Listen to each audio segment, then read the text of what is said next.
Saludar a todos en el amor de Cristo, nuestro Dios y Señor, el que dio la vida por nosotros para que tuviéramos vida y vida en abundancia y sobre todo la vida eterna, que a veces tanto olvidamos nosotros, el que desde aquí de la tierra ganamos la vida eterna, aunque es un regalo de Dios, es un trabajo de nosotros para llegar al cielo. Jesús fue claro: nadie viene a mí si mi Padre no lo atrae, y nos invita a comer la Eucaristía también, diciendo: el que come mi carne y ve mi sangre permanece en mí, y yo lo resucitaré el último día.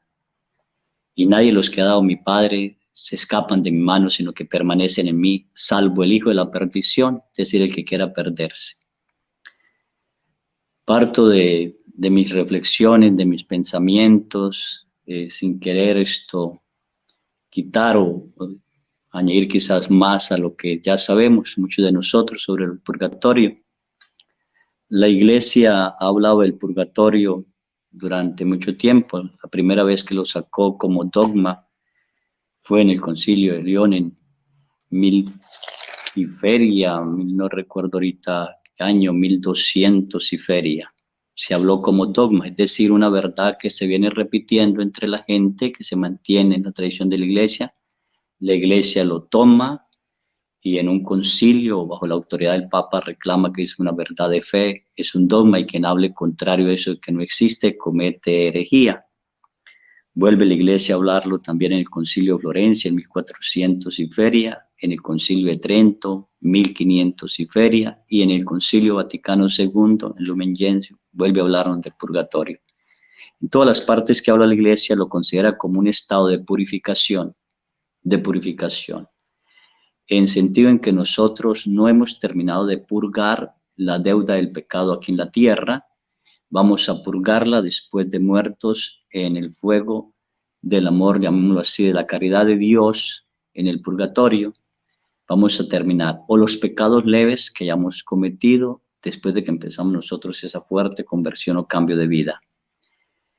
El mismo Catecismo de la Iglesia dice que cuando uno muere se presenta ante Dios bien para recibir el cielo prometido por la fuerza del amor con que vivió aquí, el amor del fuego de Dios, va a vivir en el fuego del amor de Dios eternamente en el cielo, porque vivió y trabajó aquí, en fuego del amor de Dios.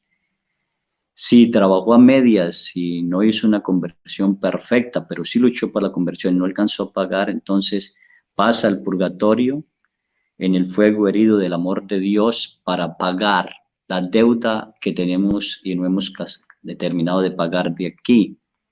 Es una purificación, llamémoslo así, como una caridad. El purgatorio es como caridad del amor de Dios por nosotros. No hemos vivido tan perfectamente bien para entrar al cielo, pero tampoco hemos vivido tan perfecta mal y separados de Dios para ir al infierno. Entonces hay un término medio llamado purgatorio, donde nosotros vamos, vuelvo a repetir, a pagar la deuda del pecado o los pecados leves que no hemos calzado a pagar allí, ¿sí?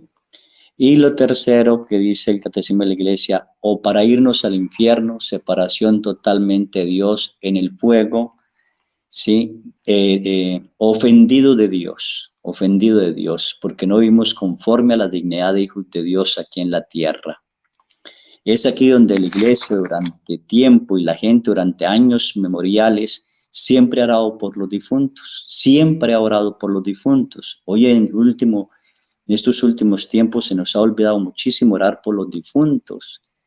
Si leyéramos un poquito lo que es las penas del purgatorio, si estuviéramos atentos de que nosotros no termina nuestra vida con la muerte, muere nuestro cuerpo y va a la tierra a esperar la resurrección del último día, es decir, el juicio final, la resurrección de los cuerpos, el cuerpo volverá a la vida. Pero mientras tanto el alma tiene que entrar a una purificación, o al cielo o al infierno, hasta la resurrección total. Y es ahí donde nosotros a veces no creemos que las personas siguen viviendo después de muertos. Creemos que las perdemos, que no tenemos contactos con ellos, que los muertos no se comunican con nosotros, y eso es falso. Dios ha permitido en muchas partes almas que vengan a las personas a comentar o a pedir su auxilio. Entre esos yo creo que muchos han leído el libro de Sáquenos de aquí de María Sigma, una mística que hablaba con las almas del purgatorio. Así hay muchísimas otras personas que hablan con las almas del purgatorio. Precisamente ayer, más o menos a esta hora, estaba atendiendo a un niño de 4 años de Guadalajara que ve las almas del purgatorio. El niño está asustado en cierta medida porque él la ve y habla con ellos en un sentido de hablar, no como nosotros de otra manera. Y me decía, padre, quítame esto ya, yo no quiero tener esto, yo quiero descansar, yo quiero dormir, yo quiero que no me molesten ellos. Y su hermanita, la niña, comentaba ella con mucho miedo de que ella también miraba las almas, especialmente dos, pero en ciertos lugares de la casa. Una señora con su pelo, con un moño de arriba, y un señor, la señora vestida de negro y el señor vestido de gris. Eso da su diferente estado de purgatorio, según el vestido también.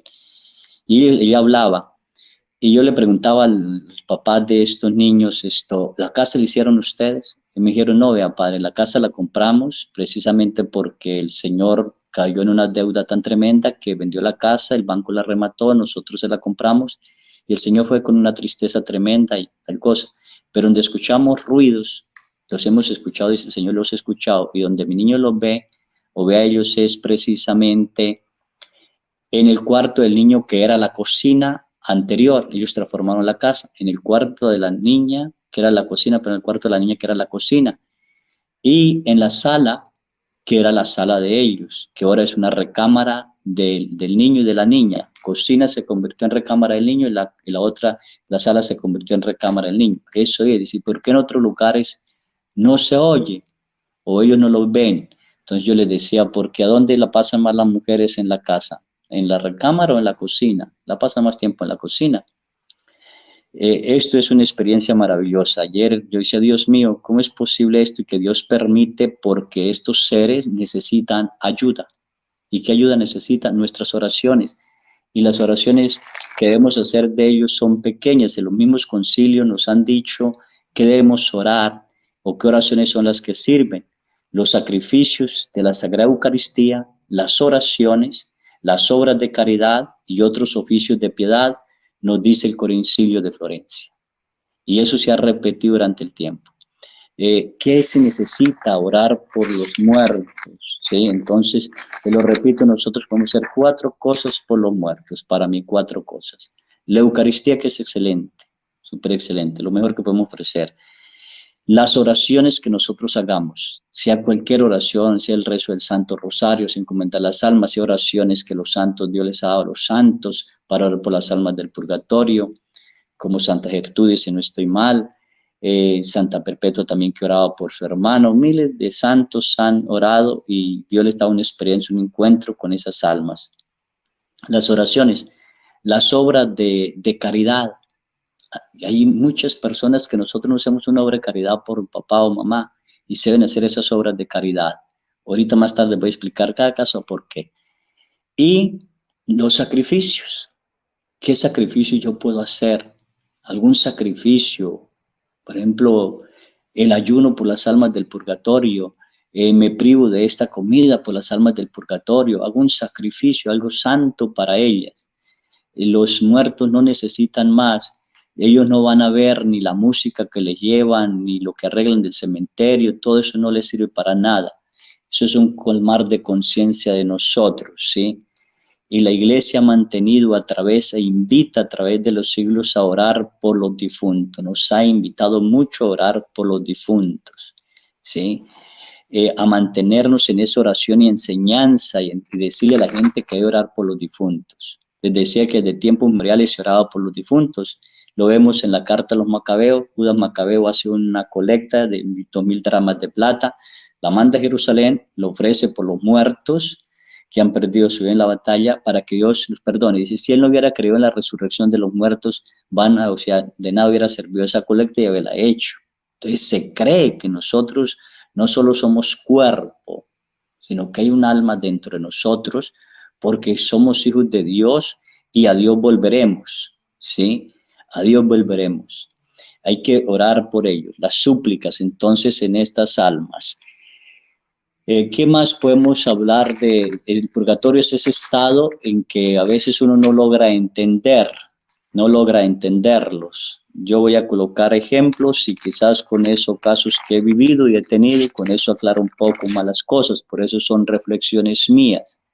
Quisiera contar el caso de un señor de 37 años, 37 iba a decir, 37, 38 años, lo conocí hace tiempo, amigo, un hombre borracho, drogadito, alcohólico, como ustedes pueden ver, un hombre que golpeaba a su esposa muchísimo, un mal padre, una persona desastrosa, tremendo. Una vez se va a emborracharse, llega en la mañana, el hijo ha llegado, el hijo mayor de 18 años, ha llegado a visitar a su mamá y está hablando con su mamá, perdón, llega a visitar a su mamá y escucha gritos, insultos, golpes y se mete el hijo, deja la moto encendida en la puerta de la casa, se entra, ve que el papá le está pegando a la mamá, lo agarra y le dice, papá, usted le vuelve a pegar a mi mamá, yo le pego o lo mato, esto se acaba. El hombre drogado, borracho, enfurecido, sale de la casa mientras el hijo consolaba a su mamá, toma la moto, así borracho se va. En ese pueblo tiene que pasar por un puente y abajo está la autopista, se sale del puente y cae abajo a la carretera. Pasa un tráiler en ese momento, lo golpea, yo por bromear digo no le pasó nada, pero el señor se reventó el hígado, se le partieron las costillas, se le fracturó la columna en esta parte, eh, se le partió, se le inflamó el cerebro, los intestinos y las piernas. Quedó vivo, lo llevaron, vinieron y lo llevaron al hospital, lo conectaron a una máquina. 11 días después llaman a la esposa y le dicen, su esposo quedará en estado vegetal, tenemos que abrirle, quitarle esto para que su cabeza siga, su cerebro siga inflamándose porque sigue inflamando, ya no resiste más, va a quedar en un estado vegetal si él se recupera. Él nunca podrá volver a mover ni manos, ni pie, ni nada, ¿sí? Cuadriparapléjico quedará ahí. Y entonces dice, lo sostiene la vida la máquina nada más.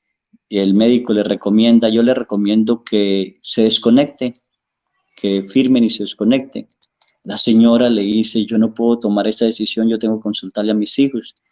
Llaman a los hijos, entran los hijos y los hijos dicen, mamá, desconecten a mi papá, ¿para qué dejarlo seguir así? Fue un mal padre, hay que desconectarlo. La señora dice, no, ¿y qué van a decir los papás? No, yo no puedo desconectar a su papá, matar a mi esposo. No, ¿qué dirán los papás? Y los hijos le dicen, vean, mis abuelos están ahí afuera. Llamaron los abuelos, la voz del papá fue un mal hijo, nunca nos dio nada, fue un ser que nos hizo servir. ¿Para qué sufrir por él y hacerlo sufrir más? Que desconecten. Ahí se acaba todo, desconectenlo. Y la voz de la mamá fue, hija, las cosas las pone así Dios, hay que desconectarlo. Cuando ella iba a firmar, porque los médicos le dan un documento para firmar, cuando ella iba a firmar el documento, aquel hombre pega un grito, ¡ay! Y queda sentado sobre la cama. Los médicos se asustan, le quitan la máquina, lo meten en exámenes, aquel hombre no tiene nada, su hígado está sano, su columna está completamente sana, su cerebro desinflamado, lo único que quedaron fue soldaduras de los huesos de las piernas que se les había partido, se notaba que soldaron los huesos de las piernas, ni siquiera las costillas rotas, buenas todas. Yo había ido a celebrar una misa en acción de gracias precisamente a Dios porque quedó con vida. Yo sacerdote me preguntaba, ¿y por qué este hombre, este hijo de tal tremendo, quedó con vida? ¿No puede Dios haber dejado con vida a esta persona si es tan malo con su esposa y con sus hijos? Pero Dios tiene un proyecto divino y eso se nos olvida. Dios tiene un proyecto divino maravilloso y cualquier momento Dios toma nuestras promesas y las hace realidad. Él me dice, mire padre, Dios quiso darme una segunda oportunidad. Y la esposa interrumpe y dice, vea padre, si él hubiera quedado en estado vegetal, yo nunca lo hubiera cuidado. Era tal mis heridas en él que yo no lo hubiera cuidado, yo lo hubiera abandonado. ¿Sí?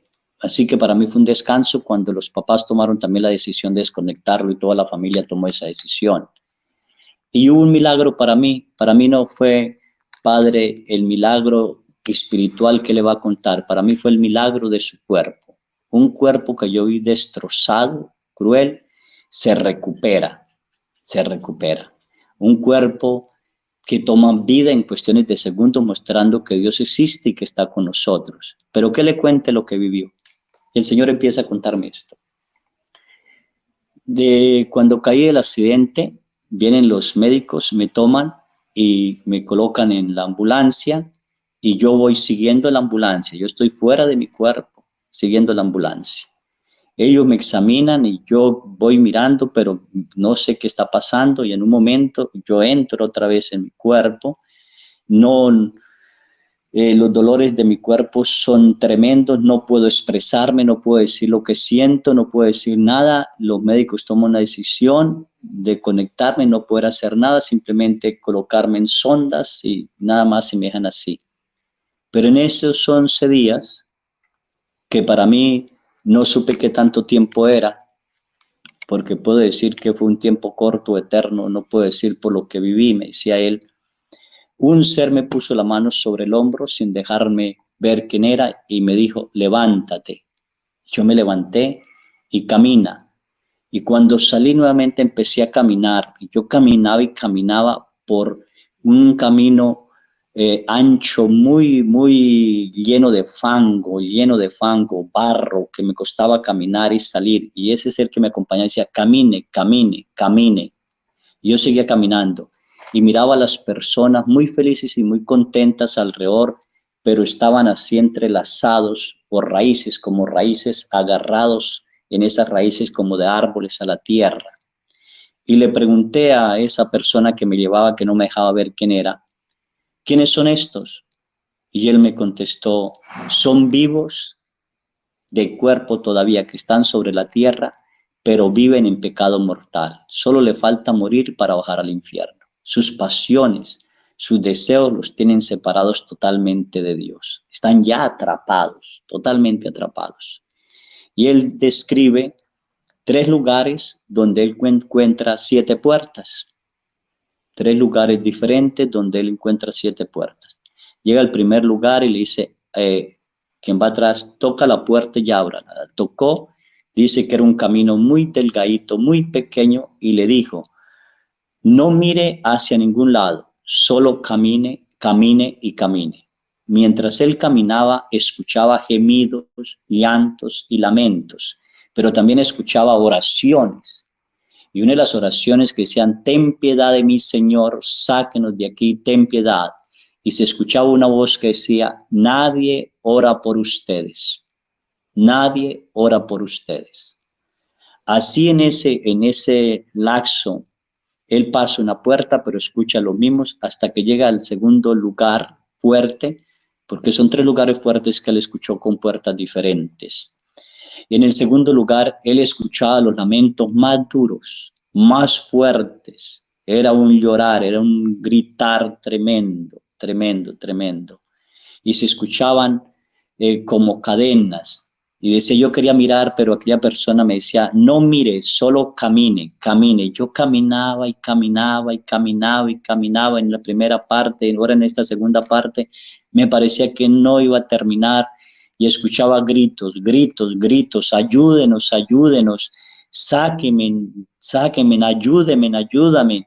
Y la misma voz se escuchaba, nadie ora por ustedes. Y él dice que en el primer lugar y en el segundo lugar que él pasó con esa puerta, vio de vez en cuando como un ángel bajar y tomar a una persona y llevársela. Un ángel tomar y muy presa. Dice, eran muy pocos los que venían a darle un auxilio. Nadie ora por ustedes, nadie ora por ustedes. Qué difícil es eso.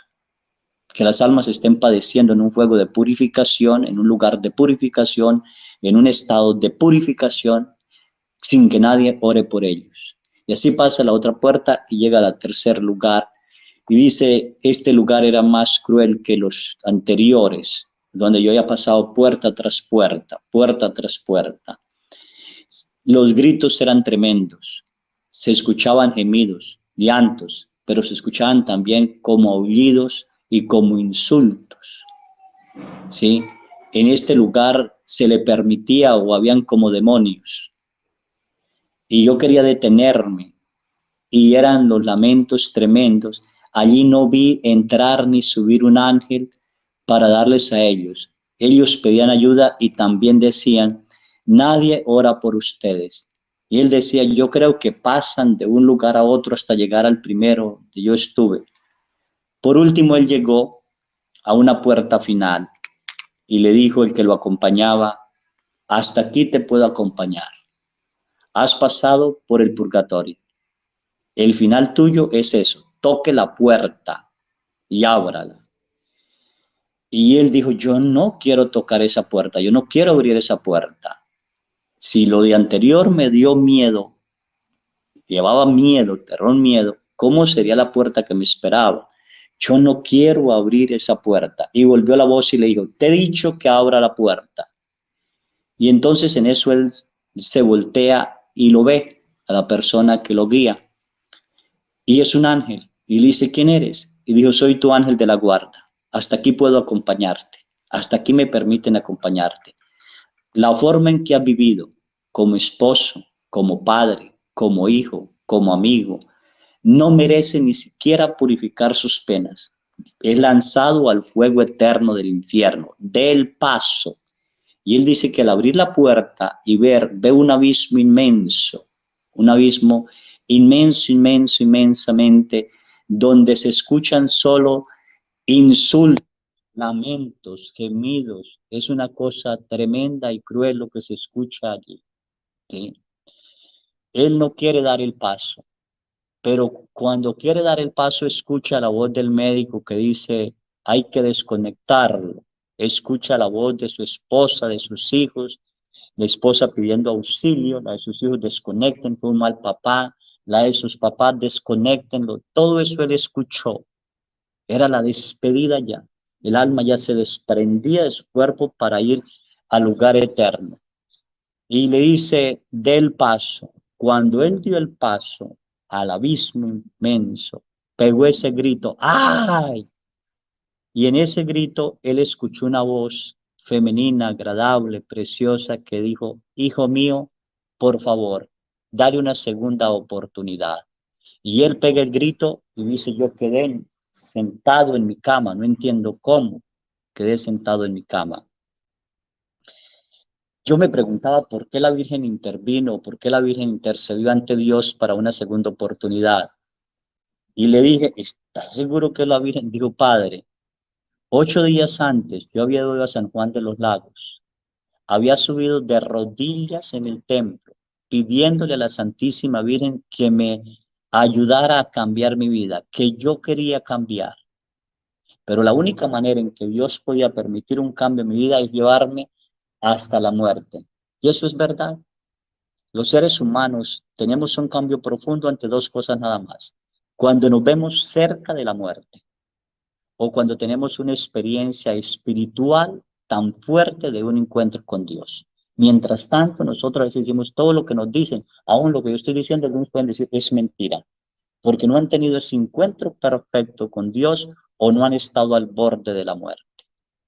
Él habla de esos purgatorios que piden ayuda, que suplican ayuda, ayuda. Mi pregunta es, ¿ayudamos nosotros a las almas del purgatorio? ¿Ayudamos a estos seres que se están purificando de sus culpas para entrar en la presencia de Dios? ¿Estamos ayudándolos o no? Y así es increíble cómo las almas vienen a nosotros a pedir ayuda.